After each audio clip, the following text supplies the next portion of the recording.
Buen día a todos. Muchas gracias por estar con nosotros una vez más en los M de Ayuda, donde tratamos de revisar la normativa laboral, muchas veces de forma especializada. Hoy va a ser un poco más general. Sabemos todos que desde el año pasado, desde diciembre del año pasado, ¿por qué no antes? Hemos tenido movimientos normativos bastante importantes, proyectos, DNUs, montón de cuestiones que nos dejan con un poco de incertidumbre a veces, porque no sabemos qué vale hoy en día, qué no tiene vigencia. Bueno, eso es lo que vamos a tratar de hablar hoy, ver cuál es el estado de la normativa laboral actualmente y qué pensamos nosotros que va a venir también. Como en todas las charlas, vamos a tener una pequeña introducción de parte de Esteban y de Eugenio, y una vez que termine, vamos a abrir el juego a que puedan hacer preguntas. Las preguntas las pueden hacer tanto de forma en el chat, perdón, lo escriben ahí, o pueden tocar la manito que está arriba que dice participar, y ahí nosotros les habilitamos el micrófono. De esa manera pueden hacer la pregunta de forma verbal, ¿sí? Así que, sin nada más que agregar, les doy la palabra a Esteban y Eugenio para que nos comenten en qué está la normativa laboral hoy en día. A ver, voy a probar tomar el control, Fede, a ver si logro tomar el control de la presentación. No, no sé si vas a poder, yo te ayudo si no. Dale, bueno, vamos con el primer power. Primero vamos a ver un poco, de mi parte voy a explicar un poco cuál es la situación de la reforma laboral o el decreto que dictó el Poder Ejecutivo el año pasado, y después Eugenio va a hablar de, va a dar un panorama de cuál es la situación actual de esa reforma y qué es lo que se viene. Así que, y qué son los puntos que, aparte vamos a explicar, que son los puntos que más conflictivos y los puntos que hay más acuerdo entre todos los actores sociales que es necesario modificar. Como sabemos todos, el 20 de diciembre del año pasado, el Poder Ejecutivo dictó el decreto 70/23, que tenía un montón que reformaba varios aspectos de la legislación argentina, en busca de, suponemos, modernizarlo. Eso es lo que pretendió. En el capítulo 4 se refería específicamente a lo que es la reforma laboral. Esa reforma contenía un montón de puntos críticos, y sobre todo lo más cuestionado es que a través de un decreto de necesidad de urgencia se reformaban diversas leyes que estaban vigentes hasta ese momento: la ley 24013, 25323, la ley de contrato de trabajo, la ley 25345, un montón de leyes que establecen multas para el empleo no registrado y incrementan las indemnizaciones. En el fondo, lo que buscó la reforma, este primer decreto de necesidad de urgencia, fue atacar un poco de plano la industria del juicio, tratando de dejar sin efecto, modificando aquellas normas que incrementan las indemnizaciones, que duplican o triplican las indemnizaciones de un despido y que generan, digamos, al trabajador incentivo para generar un reclamo laboral, un juicio, etcétera, porque obtiene tasas que no obtiene nadie en el mercado y porque sus indemnizaciones se incrementan. Desde mi punto de, bueno, en realidad no desde mi punto de vista, desde el punto de vista del estudio, el decreto tuvo un punto muy crítico, que fue atacar la caja de los sindicatos. Eso, básicamente eso, por lo menos desde mi punto de vista, hablo por mí, eso fue lo que llevó a la CGT a tener que reaccionar. ¿Por qué? Porque, entre otras cosas, las cuotas de solidaridad requerían no son obligatorias, sino que requerían la conformidad del empleado. Y después está la modificación, aquella que sí está vigente, pues estaba en el título 4, el tema de las obras sociales. Pero bueno, va por otro carril. Acá estamos en el punto del título 4. Esa de financiación, porque paga directamente en el poder de los sindicatos, porque si uno le pide al trabajador que preste su conformidad para que retengan las cuotas de solidaridad, por lo menos una mayoría entendemos que una gran mayoría va a decir que no, con lo cual va a financiar a los sindicatos. Eso más el hecho de que se estaban reformando otras cuestiones, llevó a la CGT a iniciar una acción colectiva de amparo con una medida cautelar. Esta acción colectiva de amparo fue rechazada en primera instancia. Recordemos que esto fue en fin de año, esto fue el 20 de diciembre, quedaban 10 días para la feria judicial, con lo cual la acción se impuso el 27, 3 días antes de que empiece la feria, y el juez de primera instancia rechazó ambas medidas. El gobierno, yo creo que fue una estrategia política tratar de jugar con el tema de que empezaba la feria judicial, pero bueno, la CGT pidió la habilitación de feria y el 3 de enero, en un fallo la verdad que muy bien explicado y muy fundado desde mi punto de vista, la Cámara de Feria hizo lugar a la medida cautelar y suspendió la vigencia del decreto. Lo llamativo si se quiere, de este fallo, que digamos es uno de los jueces el que lo fundamenta. Nosotros adquieren es que el juez que hace todo el fundamento largo, meticuloso y bien desarrollado, no es de los jueces más pro trabajadores que tiene el fuero. Con lo cual, o sea, no son esos jueces radicalmente pro trabajadores que tiene el fuero, lo que ya nos está dando un panorama de cómo este decreto está impactando en los jueces. Y los jueces menos, o dentro del, por supuesto, lo que es el derecho laboral, pero menos radicales en sus concepciones pro trabajadoras, ya lo consideran inconstitucional. ¿Qué podemos esperar del resto? Pues, si querés seguir. Estamos con la medida cautelar, discutiendo en el verano si esta medida cautelar, y después vamos a ver la cuestión, alcanzaba o no a los trabajadores fuera de convenio o dentro del convenio, y cuál es el alcance de la legitimidad de una acción colectiva interpuesta por la CGT, cuando el 30 de enero del 2024 la Cámara de Feria directamente, con una nueva composición, decreta la inconstitucionalidad del mismo expediente de la normativa. Que hay que tener en cuenta que simultáneamente esta no era la única acción, quizás es la acción que más publicidad tuvo, pero esto no fue la única acción que se interpuso contra el decreto. Por ejemplo, el Sindicato de Viajantes Comercio también interpuso una acción pidiendo la suspensión de la vigencia del decreto, y se hizo lugar en primera instancia, sobre todo porque la normativa derogaba el Estatuto del Viajante de Comercio, con lo cual toda la estructura, digamos, toda la estructura en la cual estaba armado ese sindicato crujía, por lo menos, también le hicieron lugar.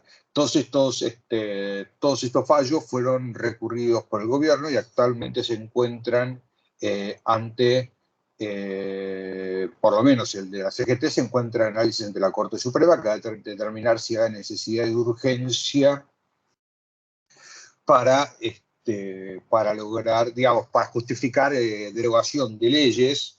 No nos olvidemos que la estructura jerárquica, o sea, el Poder Ejecutivo no tiene facultades legislativas, vamos a ver un poco en los fundamentos del fallo, por lo cual en qué circunstancias puede legislar y si puede derogar leyes el Poder Ejecutivo, que no lo puede hacer en todos los casos, y por supuesto las facultades legislativas pertenecen al Congreso, no al Poder Ejecutivo, y los decretos de necesidad de urgencia, más allá de que algunos constitucionalistas dicen que con la reforma del 94 se otorgó ciertas facultades legislativas al Ejecutivo más amplia. Algunos consideran que tiene una interpretación más amplia, otros más restringidas, pero en el fondo frente a lo que estamos es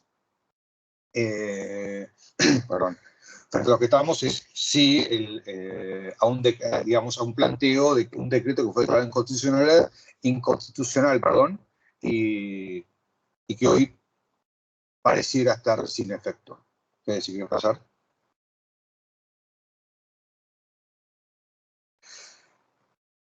¿Cuáles son los fundamentos del fallo? Los fundamentos del fallo son básicamente, el fundamento del fallo tanto el primero, que lo hace más doctrinariamente y muy fundadamente, y el segundo, que es más escueto y va más a la raíz de la cuestión, dicen más o menos lo mismo. Dice que el Poder Ejecutivo solamente en situaciones muy excepcionales puede ejercer funciones legislativas, que por supuesto están reservadas al Congreso.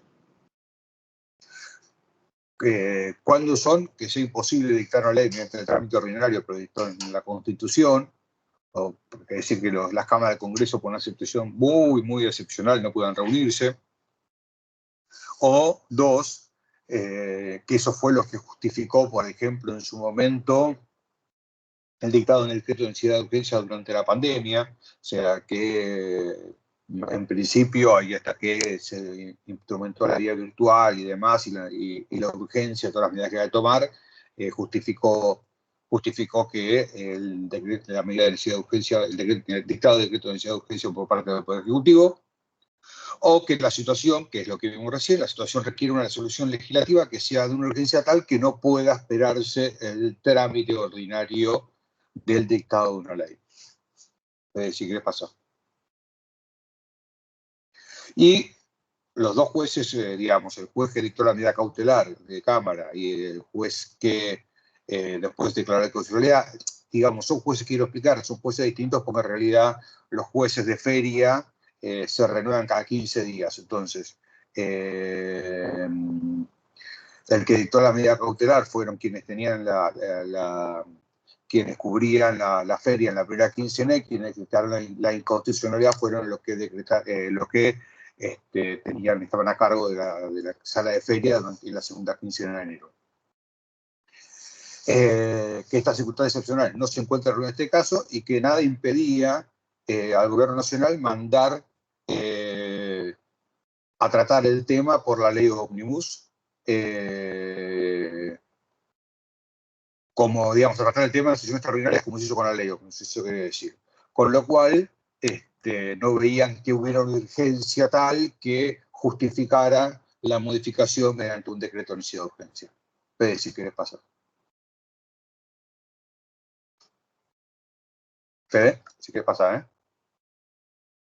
No sé si estoy bien. ¿Qué está haciendo hoy el Poder Ejecutivo para avanzar con la reforma? El Poder Ejecutivo está haciendo dos cosas. Está recurriendo al fallo, como dijimos recién, el fallo de Cámara ante la Corte Suprema de Justicia de la Nación, para que decrete que en este caso se reunían las cuestiones necesarias para modificar la normativa laboral a través de un decreto de necesidad de urgencia, y como estamos leyendo los diarios ahora, está buscando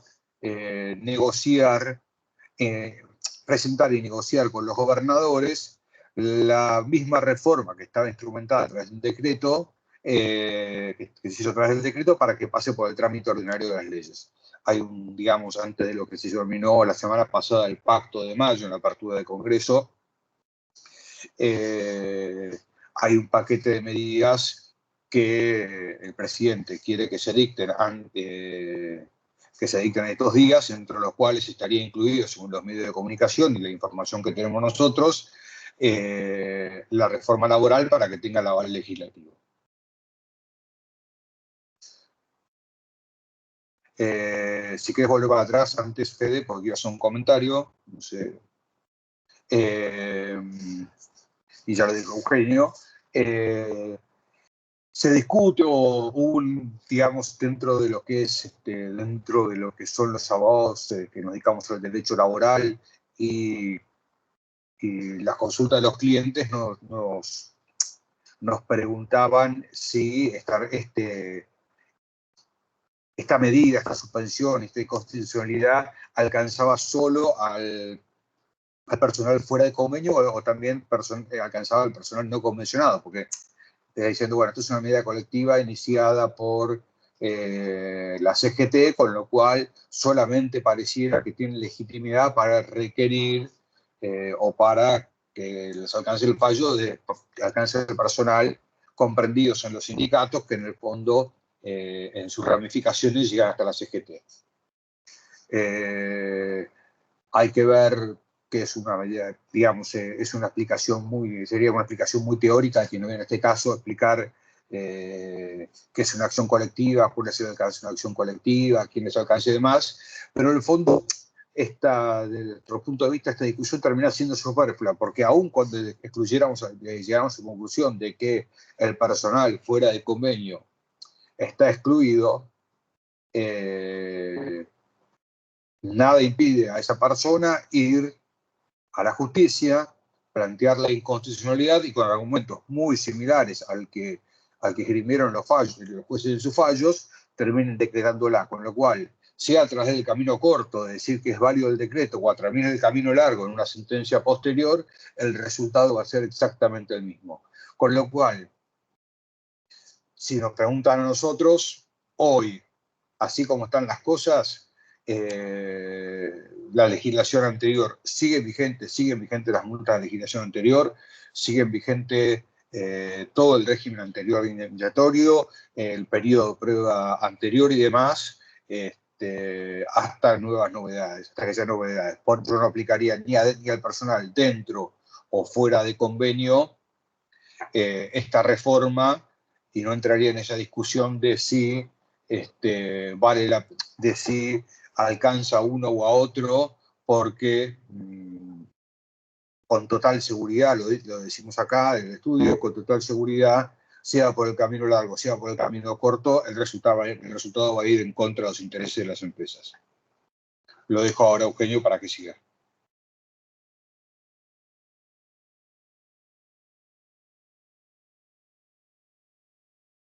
No sé si estoy... ¿Eugenio? Bueno, buen día. Primero, feliz Día de la Mujer para todas las mujeres que estén subidas acá. Y bueno, haciendo un poco una conclusión de lo que venía diciendo Esteban, el tema de si el DNU aplica solamente a los empleados convencionados o que tienen un convenio colectivo, dado que el que pidió la invalidez del título 4 es la CGT o no. Ahí hay dos posiciones. Hay gente que sostiene que, como es un amparo colectivo, la inconstitucionalidad la abarca a todo el mundo, y hay eh, otras personas como yo que piensan que solamente abarca a, a, a los convencionados y no a los fuera de convenio, porque los fuera de convenio no fueron representados o no estaban representados por la CGT. Pero no obstante, más allá de esa discusión, que Esteban la explicó bien, el tema es que hoy, digamos, si yo aplico una medida del DNU, sé que los tribunales laborales no la van a considerar, digamos. Pongamos un ejemplo práctico, digamos, el tema del periodo de prueba, ¿no? Si yo me agarro de que el periodo de prueba es de 8 meses y al quinto mes rescindo la relación laboral, es muy probable que el trabajador impugne ese tema, impugne su baja, su rescisión por periodo de prueba, vaya a la justicia y la justicia le diga que tiene razón porque el DNU no lo considera válido. Hoy todos los tribunales están considerando al DNU 70 inválido, y no solamente los del fuero laboral, sino también los de otros fueros. Con lo cual, lo pragmático es, la realidad es que la validez jurídica de este DNU es muy baja o casi nula, porque los tribunales laborales no la están considerando, no le están dando entidad como norma jurídica. Entonces, bueno, frente a esto, que el gobierno un poco ya lo sabe y lo sabía, ¿qué se viene? Bueno, el gobierno trató de, digamos, el gobierno mandó un proyecto de ley, ¿no? Que fue la famosa ley Omnibus, que en uno de los artículos, creo que era el 504, lo que hacía era ratificaba todo el DNU, ¿no? Ratificaba todo el DNU. Posteriormente ese artículo de un día para la noche desapareció, y con lo cual el proyecto de ley, que al final no prosperó, quedó sin la ratificación del DNU. Con lo cual, desde ahí se viene hablando de que es necesario, como lo explicó Esteban, de que se presente un proyecto de ley para que ratifique el DNU o para que se dedique exclusivamente a la reforma laboral. Esto que que el presidente en la inauguración de las sesiones ordinarias del Congreso hace poco tiempo atrás dijo que la reforma laboral era un tema que se venía y nosotros esperábamos que la semana pasada o esta se presentara un proyecto de ley.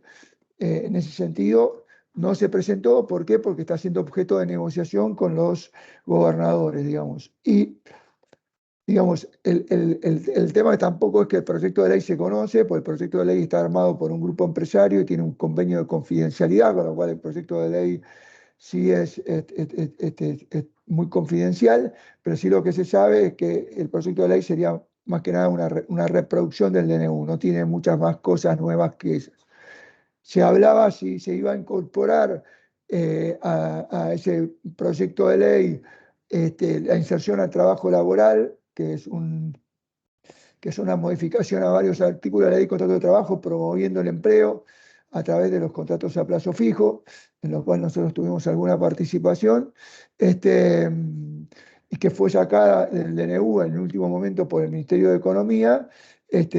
Aparentemente eso tampoco estaría, o sea, sería una reproducción de lo que se viene sabiendo, de lo que conversamos o lo que pudimos saber, eso sería una reproducción del DNU. Entonces, en base a esto, o sea, en base a lo que es una reproducción del DNU, hagamos un pequeño repaso y veamos de las cosas que nosotros entendemos que sí, digamos, que sí hay consenso y que sí pueden prosperar, y las cosas que vemos que hay menos consenso en cuanto al tema de que prosperen a través de una ley de régimen laboral, una ley laboral exclusivamente. El primer tema, que es un tema fundamental, es el tema del orden público, ¿no? Nosotros sabemos que antes del 2012 el orden público laboral es la base de lo que no se puede discutir, ¿no? En el derecho civil y derecho comercial no hay orden público. Vos podés discutir todo. En el derecho laboral, en protección al trabajador, hay cuestiones como el aguinaldo, las vacaciones, la licencia por enfermedad, que constituyen, digamos, derechos que no se pueden modificar por la voluntad de las partes. Esto en el 2012 fue cambiado y fue elevado, porque hasta el 2012 lo que no se podía constituir y no se podía discutir era lo que estaba establecido por las leyes y los convenios colectivos de trabajo. Pero todo lo que fuera por arriba de eso sí se podía discutir. Si yo daba un premio voluntario, después lo podía sacar porque el premio no estaba incluido en la ley y en los convenios colectivos. En la modificación del 2012 se estableció que ese orden público laboral se subía a lo que yo pactara en los contratos individuales, con lo cual, entonces, los derechos adquiridos ya eran inmodificables. O sea, yo daba un premio, salvo que el premio fuera condicionado por tema de tiempo o provisorio. Si yo daba un premio a la productividad y no tomaba el recaudo de decir que era provisorio o que era por 1 o 2 años, eso quedaba como un derecho adquirido y yo ya después no lo podía sacar. Esto es algo que Milei no va a renunciar, porque claramente si no ata mucho al empleador, porque el empleador todo lo que da tiene que pensar de que ya le queda adquirido en la mochila. Entonces, está bien que haya un orden público laboral, está bien que haya mínimos que no puedan derogarse, pero lo que es voluntario del empleador, mientras no afecte esos mínimos, debería poder derogarse, y esto queremos que es algo que Milei no va a aflojar. Después, otro tema que es fundamental, y sobre todo para aquellas empresas que prestan servicios a otras empresas, era el famoso artículo 29, que debido a un fallo Vázquez con Telefónica, consideró. El artículo 29 es el que establece la intermediación fraudulenta, ¿no? Si yo tengo un empleado y lo pongo a trabajar en una empresa, pero no lo dirijo yo, sino lo dirige la empresa, se supone que es empleado de esa empresa cliente mía y no es empleado mío.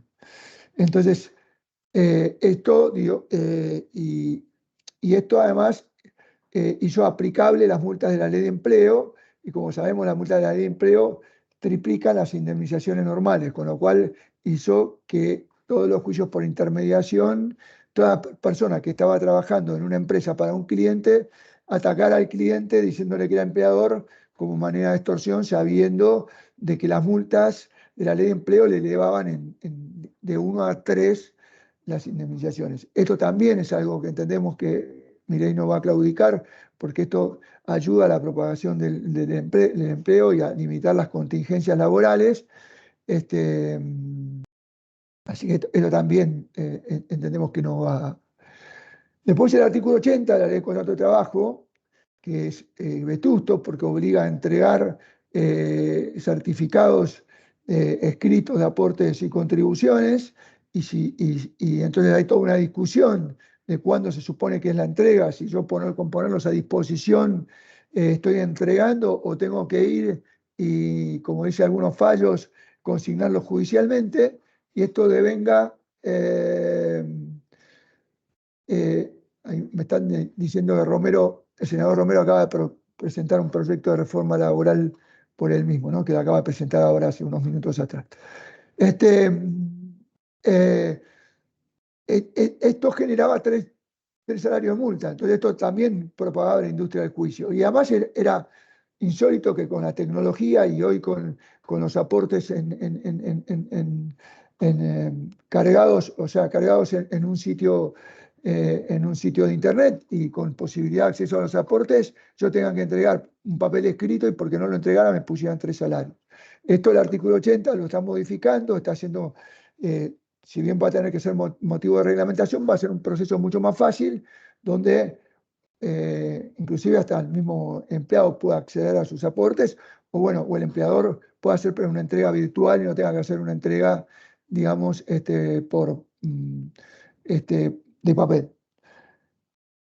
En el artículo 92 bis del periodo de prueba, esto es un tema más discutible. Yo creo que los 8 meses fue, no sé, un tema que ellos se tiraron para negociar y para después negociarlo más. Es verdad que lo quieren ampliar. No sé si esto va a ser claramente, tengo mis serias dudas de si esto va a prosperar como reforma laboral o no, porque los 3 meses podría ser un plazo suficiente para aprobar, digamos. O sea, no. Fede, ¿me podés pasar? Gracias. Otro tema es el pago de las remuneraciones, ¿no? El pago de las remuneraciones,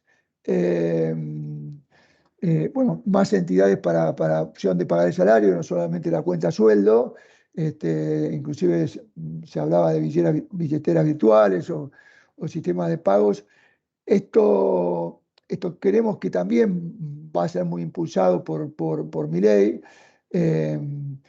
Lo mismo que lo mismo que los recibos de sueldo, digamos, ¿no? Que los recibos de sueldo pueden ser en digital, pueden ser en electrónico. A ver, hoy las firmas que existen en los recibos de sueldos son las digitales y las hológrafas, pero las hológrafas son las de puño y letra, pero las digitales, claramente el proceso para sacar una digital es muy complicado, y entonces hay una resolución del Ministerio de Trabajo que permite las electrónicas. Lo que pasa es que las electrónicas no tienen oponibilidad a tercero, tienen oponibilidad entre partes. Nosotros esto creo que vemos que va a ser zanjado por esta reforma, y esto sí es un paso importante y va a legalizar plataformas como Tu Recibo o plataformas digitales de recibo sueldo. Otro tema es si el gobierno va a insistir con esto que hablaba recién Esteban,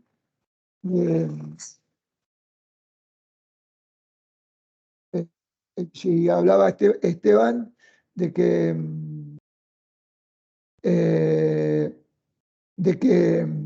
los aportes solidarios, que son aquellos aportes que imponen a los no afiliados, que impone un convenio colectivo, tenían que ser ratificados por el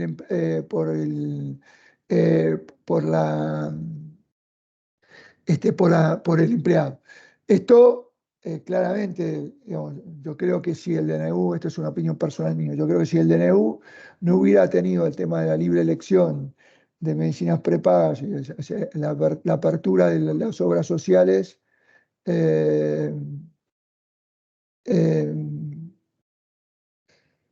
este, y no hubiera tenido esta ratificación, hubiera, capaz que hubiera sido otro el tema del DNU, ¿no? Pero bueno, esto no sabemos si por estrategia van a insistir o no van a insistir en este tema, digamos. Esto sí es uno de los temas que está en duda, digamos, ¿no? Eh, la verdad es que, opinión personal, si queremos hacer más fácil la reforma laboral y que prospere en forma inmediata, y que ataque los temas que tiene que atacar, yo no me metería a cuestionar cosas que lo haría en una segunda oportunidad, pero no lo haría en esta primera oportunidad, donde necesitamos que la ley sí salga rápidamente a modificar algunas cosas que encarecen al costo de las empresas y fomentan la industria del juicio. Cámbiamelo, Fe, por favor.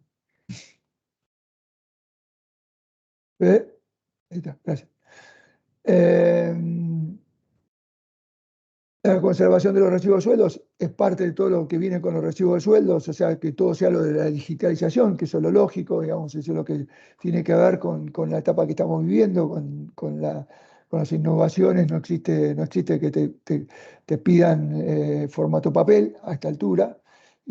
Así que todo esto entendemos que sí, con esto van a insistir.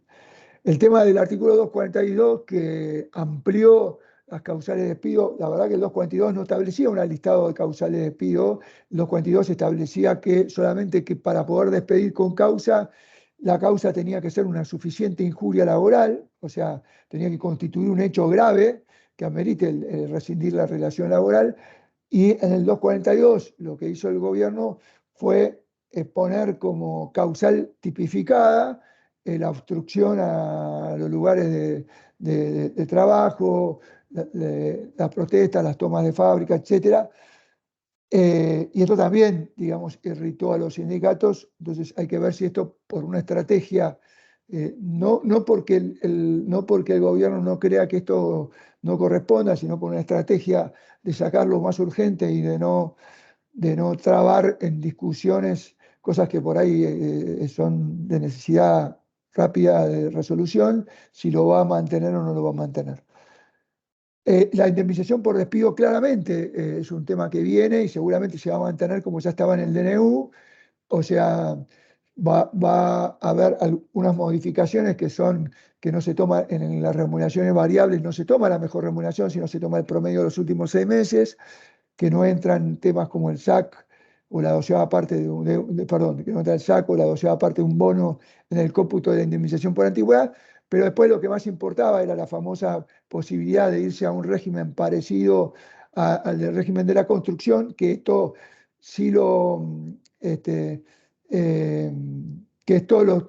quedaba a acordarse entre los convenios colectivos, o sea, entre la Cámara y los sindicatos, y esto se va a mantener igual, como también se va a mantener la posibilidad de que el empleador pueda capitalizar o pueda crear un fondo de inversión para afrontar las indemnizaciones. Esto claramente, el fondo de inversión va a tener que ser reglamentado. En el DNU no estaba reglamentado y también necesitaba una reglamentación.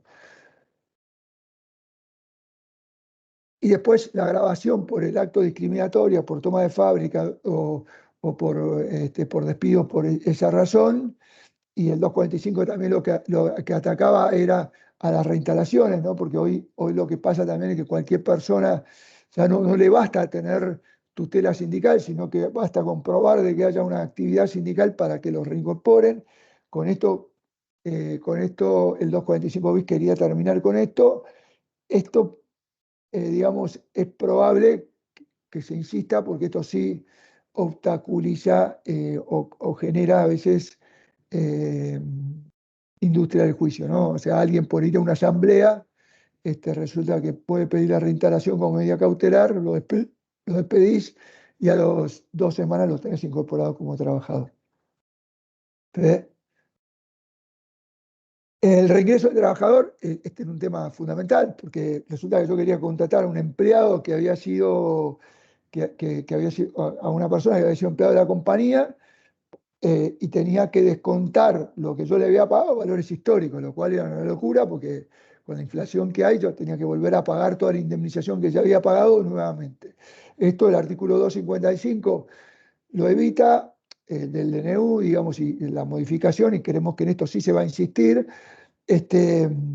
y lo que establece es que si yo pagué, bueno, eso va a poder ser actualizado y con más un interés, y eso sí va a poder ser descontado de la indemnización, lo cual posibilita que yo pueda volver a contratar personas que por ahí los tuve que prescindir porque tuve una chica empresa, ahora vuelvo a crecer y los quiero porque sé que son buenos, y resulta que hasta ahora me era carísimo o era una contingencia importante volver a contratarlo porque él tenía que volver a pagar la indemnización que ya había pagado.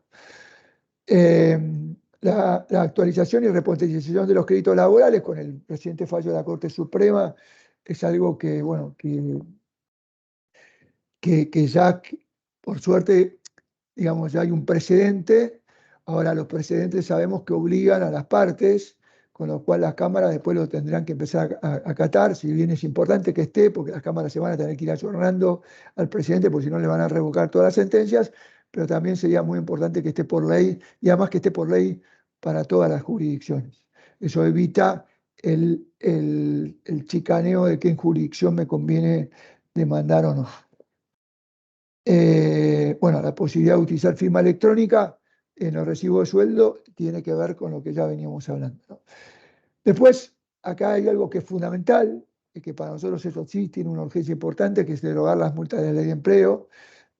Claramente la ley de empleo, que lo que trataba con las multas era de evadir el empleo, no lo logró, y después lo que sí se fabricó es una industria del juicio, porque empleados por ahí gerentes o inclusive hasta personas que por ahí eran directores de la empresa, cuando se iban de la empresa, porque el auto no lo tenían incluido en el recibo de sueldo, la medicina prepaga tampoco, el celular tampoco, o la cochera tampoco, decían que eran salarios en negro y con eso te triplicaban las indemnizaciones, ¿no? Hay estudios jurídicos que se han hecho millonarios con estos temas, y que están combatiendo estas normas, pero la verdad es que no tiene sentido, y además si quieren castigar la evasión me parece bien, pero que la castiguen con pagos de las cargas sociales y si quieren con intereses mayores o más elevados, pero para la FIP, no para los empleados, porque si no esto pasa a ser un producto de especulación y pasa a ser todo el mundo buscando cómo meter esta ley de empleo para poder pasar las indemnizaciones de 1 a 3. Bueno, todas estas leyes laborales apuntaban a lo mismo, ¿no? Así que esto sí consideramos esencial y esto sí va a estar en la reforma de la ley de empleo. Perdón, en la nueva ley que se va a ingresar.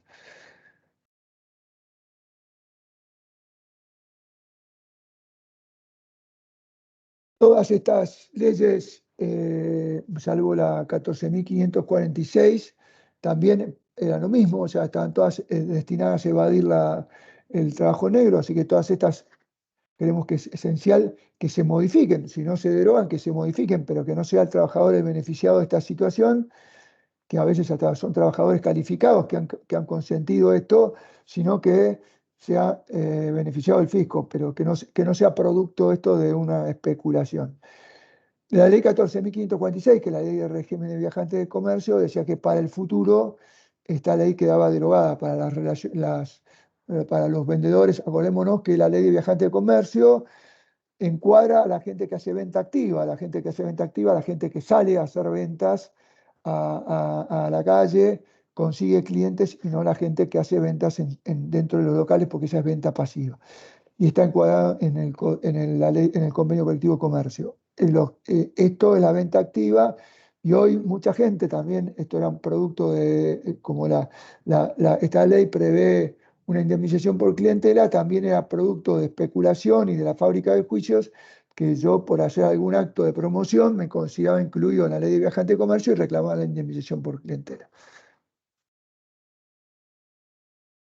¿Eh? Bueno, esto entonces es una pequeño de lo que va a venir seguramente con la nueva ley, que de vuelta aclaramos, se está negociando con los gobernadores para ser introducida. la que se introdujo ahora o la que introdujo el senador Romero, entendemos que no es la oficial que quiere introducir el Poder Ejecutivo. Todavía no la pudimos leer porque él acaba de introducir hoy a la mañana, pero bueno, esto es un panorama un poco de lo que se viene y bueno, sí, ahora quedamos abiertos a contestar. Perdón, y sí, un tema que es fundamental, me quedó que es el tema de la elección de las obras sociales, ¿no? En el tema de la elección de las obras sociales, si bien, bueno, si bien estaba estipulado para marzo, la verdad que de una investigación que realizamos en el día de ayer con las medicinas prepagas, todavía no está implementado y todavía no es posible elegir una medicina prepaga. Si bien alguna empresa nos había dicho que había podido hacerlo, pero en la investigación que hicimos en la medicina prepaga nos dicen que no. ¿Por qué? Porque no está instrumentado y además no está acordado con las obras sociales la derivación de aportes. O sea que todavía, y esto claramente las obras sociales van a hacer toda la fuerza que sea para que no entren las medicinas prepagas en juego, porque bueno, claramente muchas de las obras sociales se irían a la quiebra. Bueno, sí, ya con estos términos, perdón. Bueno, nos pasamos a las preguntas que hay un par en el chat. Me parece, Esteban, que nos pasamos No, pero una... hablé, sí, sí, ya, pero habló Eugenio, hablé yo, que es el tema de si comprendo no personal fuera de convenio. Tal cual, exactamente. Ahí está levantando la mano eh, Marcos. Marcos, fíjate que te tiene que aparecer un cartel para que puedas habilitar tu micrófono.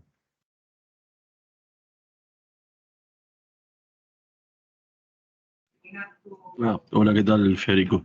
¿Cómo Hola a estás? todo el mundo.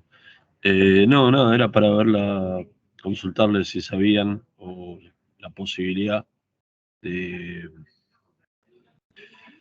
bueno, no me acuerdo el término ahora, pero el que más regolean es el de mochila suiza, sobre la modificación de las indemnizaciones, eh, y si estaría a cargo, digamos, del empleador o del propio trabajador, eh, si eso estaba contemplado en este paquete de medidas laborales.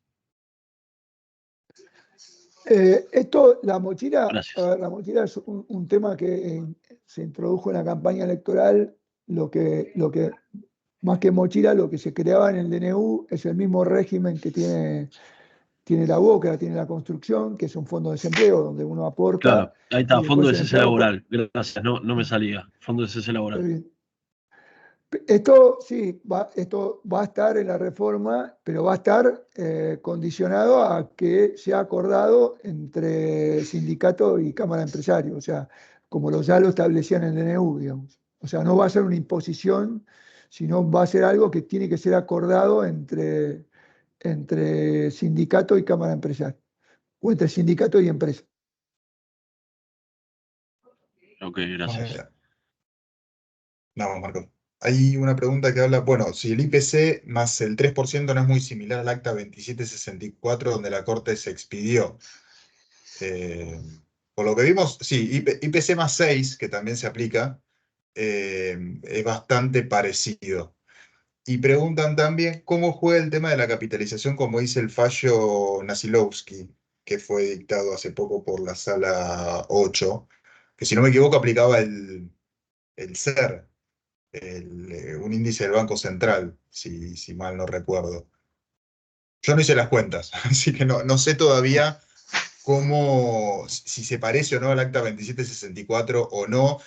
Parecería que la capitalización no debería ir, y si va, sería como dice el Código Civil, que establece una capitalización únicamente al momento de la contestación de demanda y no como establece el acta 2764, capitalizaciones anuales que desdibujan completamente lo que es el crédito. Eh, ¿Cómo es que decía como dijo la Corte con respecto a que era algo, que era irrazonable, ¿no? ¿Cómo era que dijo? Con respecto al acta. Esteban, ¿querés Es hablar sobre el tema? Sí, que más allá de eso, que el resultado arrojaba irrazonables. Hay dos temas para hablar de esa acta En primer lugar, lo que plantea el gobierno, si bien para el pasado, y por supuesto, cuanto menos capitaliza una deuda puede llegar a ser más alto, porque si tomamos en cuenta que la inflación, por ejemplo, tengo un crédito de hace 2 años, 1 año y pico, capitalizó una vez y la inflación es alta, vas a tener un resultado que probablemente sea mayor.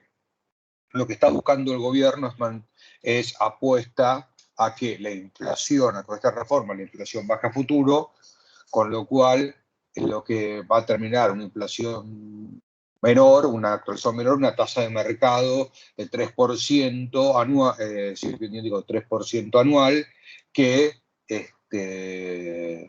es bajo para lo que es el mercado, digamos, de inversiones, con lo cual la tasa está más prevista para los créditos futuros o para aplicar el futuro en una supuesta baja de inflación, que para el pasado, donde si tomamos en cuenta que el IPC, vamos a tener que un crédito laboral que creció un 25% en enero, va a crecer un 15% en febrero, y no es esa la tasa capitalizada que va a tener si tuviste un despido en noviembre, porque no llegó ni a capitalizar, con lo cual evidentemente va a ser mayor esa actualización cuando no llegaste a capitalizar. En el largo plazo, en el muy largo plazo y con una baja de inflación, debería ser más beneficiosa, ser más beneficioso este esquema. Eso por un lado.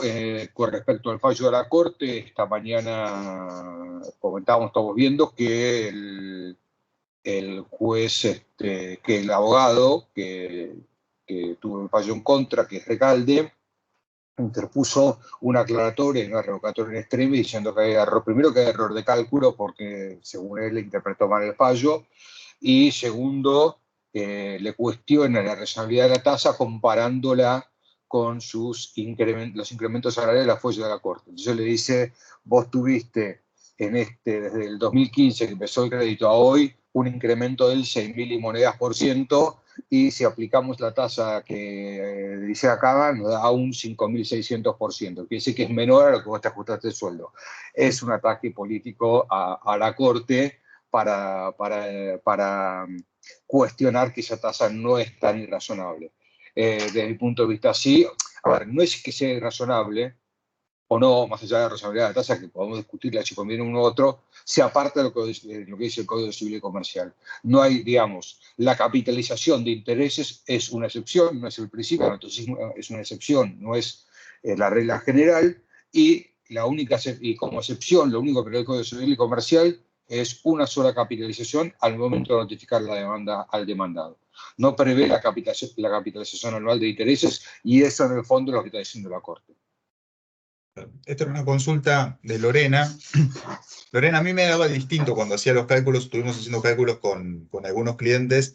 Los juicios más antiguos, como quizás tiempo atrás había una tasa de inflación menor, el índice de los precios del consumidor no ajustaba tanto, son los juicios que al día de hoy nos da una actualización menor que los juicios más recientes de 2 o 3 años, donde la verdad es que mucho se parece, no digo que es idéntica a la suma, pero es bastante parecida a lo que da IPC más 6 y el acta 2764.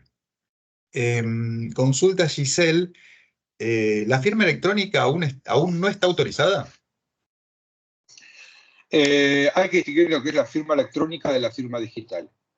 Hoy, el único mecanismo autorizado para firmar es la firma digital. ¿Qué es la firma digital? Es una firma... por ahí hay un error de lo que se entiende como firma digital. Todo el mundo se imagina que la firma digital es el garabato pegado en un PDF donde consta que fue firmado por X persona. En realidad la firma digital es una especie de sello donde consta que uno deja marcado en un PDF, inserta en un PDF, y el sello deja constancia de 3 cosas. Primero, que fue firmado por una persona determinada. Segundo, la fecha en que lo firmó. Y tercero, que ese documento no fue modificado ni alterado desde su firma. Eso brinda cierto contenido de seguridad. ¿Por qué? Porque está diciendo, mira, este documento no se modificó, fue firmado por tal, etc. Entonces, la única forma de tener una firma digital el gobierno autorizó, el propio gobierno concede firmas digitales o autoriza a ciertas personas, a ciertos organismos, a expedir firmas digitales, que son organismos autorizados. Uno va con, yo hice el trámite, uno va con el DNI, completa el dato, constancia que uno es la persona que corresponde y le otorga una firma digital única a esa persona para que pueda insertar en un PDF y dejar constancia de las tres cosas que dijimos recién, que es lo que le concede seguridad jurídica al documento. Eso es lo único que hoy se considera válido dentro de lo que es la firma de recibos de sueldo, tanto por el empleador como el trabajador. ¿Qué es la firma electrónica? La firma electrónica es cualquier constancia electrónica que emita una persona en un documento, digamos, electrónico o informático. ¿Cuál es la diferencia entre firma electrónica y digital? Que la firma electrónica se presume como válida, o sea, si alguien está firmando, yo presento un documento y está la constancia de que no fue alterado por esa persona, etcétera, etcétera, y la firma digital, yo tengo que probar, si estoy alegando que es el autor que quien emitió la firma digital, es el autor de ese documento. Fue efectivamente que lo firmó. Si es una firma digital, por ejemplo, el recibo de sueldos se firmado por el trabajador con firma digital, se presume que fue firmado. En cambio, una firma electrónica, yo, empleador, debería probar que efectivamente ese garabato, esa constancia o lo que sea, es una firma emitida por el trabajador. La realidad es que, y esto sería muy largo de explicar, pero la realidad es que la mayoría de las empresas están haciendo, por una cuestión de costos, están ofreciendo firma electrónica. Porque conseguir un token para cada trabajador con el cual pueda firmar es no solamente operativamente complicado, porque tendría que tener una computadora cada uno, poner el token, hacer la firma, insertarla, etcétera, etcétera, sino que además es mucho más caro. Bueno, de momento no tenemos más preguntas en el chat. Yo voy a aprovechar para poner ahí la dirección del canal de YouTube, donde cargamos tanto esta charla como todo el resto de las que damos generalmente. Así que les recomiendo que entren y se suscriban. Así, en todo caso, si no pueden venir a alguna de las capitalizaciones, de alguna de las capacitaciones, ustedes pueden verlo a través del canal. Ahí tenemos una consulta de Ever. Dice, el decreto 170-24 habilitó la posibilidad de libre elección de las obras sociales sin tener que esperar el tiempo mínimo, si está vigente. Eso lo habías comentado recién, Eugenio, ¿no?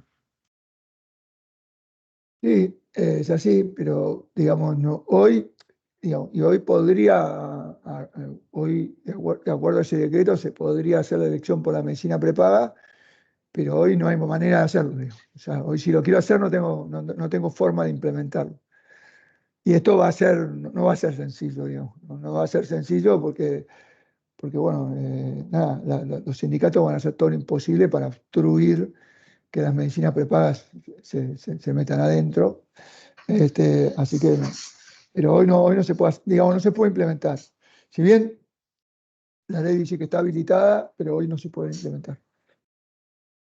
Ahí levantó la mano Estela. Estela, presta atención que ahí te va a aparecer que puedes habilitar tu micrófono. Hola, ¿qué tal? Una consulta ¿Qué en tal? relación a la firma electrónica. Habían surgido algunas apps que tienen sistema de registración con biometría, con una selfie, presentando el DNI y demás, de donde los empleados podían descargar el recibo de sueldo.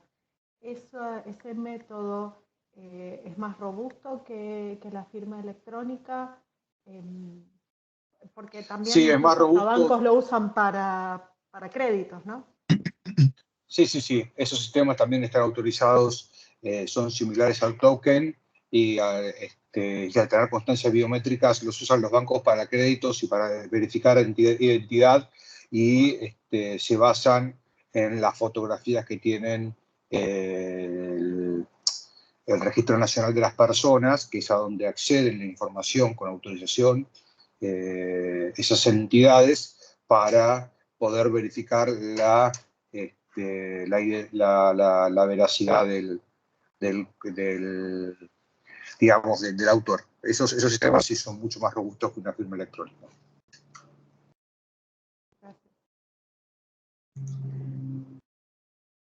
Bien. Hay otra consulta con respecto a las obras sociales sin perjuicio de lo explicado por Eugenio. Dice, ¿pero puedo optar por otra sindical sin esperar un año?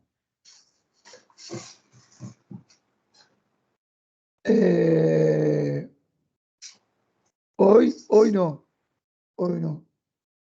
Hoy no. Hoy todavía, digamos, además salió una resolución hace unos pocos días que volvía a rever el tema del tiempo de elección, ¿no? Porque, bueno, acá hay una realidad, digamos, o sea, si yo, digamos, yo le voy a tener que poner un tiempo mínimo, digamos, ¿no? En esto, esto sí puede ser un tema que lo va a revertir el gobierno, porque esto no solamente se quejan las obras sociales, sino las medicinas prepagas.